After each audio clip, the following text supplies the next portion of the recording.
నశించిన దాన్ని వెదక రక్షించడానికి యేసుక్రీస్తు ప్రభువారు ఈ లోకానికి వచ్చాడండి.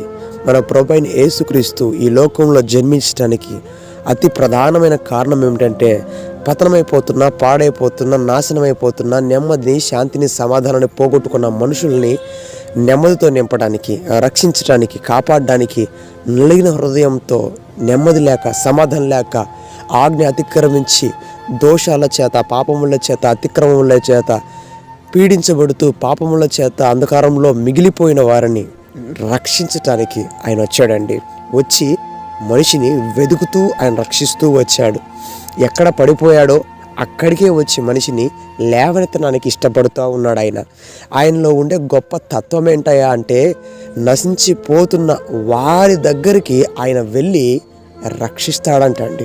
ప్రియ సహోదరి, సహోదరుడా, పాప భారము చేత, దుఃఖం చేత, మనోవేదన చేత నీ బాధ తట్టుకోలేక చచ్చిపోవాలి, ఇక నా బ్రతుకు ఇంకా వేస్ట్ అని నీలో నీవు నలిగిపోయి నశించిపోతున్నావా? నీకు శుభవార్త చెప్పాలనుకుంటున్నాను. యేసుక్రీస్తు నిన్ను ఎంతగానో ప్రేమిస్తూ ఉన్నాడు.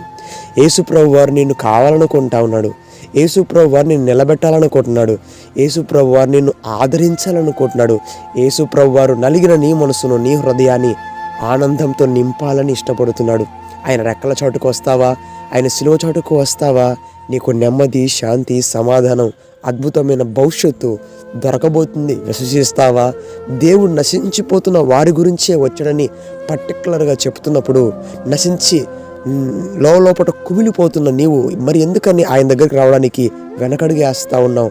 నువ్వు ఏ పరిస్థితుల్లో ఉన్నా, ఏ గందరగోళ వాతావరణంలో ఉన్నా, ఎటువంటి బంధకాలు నిన్ను బంధించి ఉంచినా వెనకడుగు వేయొద్దు సహోదరి, సహోదరుడా.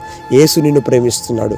ఆయన నిన్ను ఆదరిస్తాడు. ఆయన నిన్ను బలపరుస్తాడు. ఆయన నిన్ను గొప్ప చేస్తాడు. నమ్మి ఈరోజు ఆయన్ను విశ్వసిస్తావా? ఆయన్ని అంగీకరిస్తావా? ఆయన తోడును కోరుకుంటావా? ఆయన నీకు తప్పకుండా సహాయం చేస్తాడు.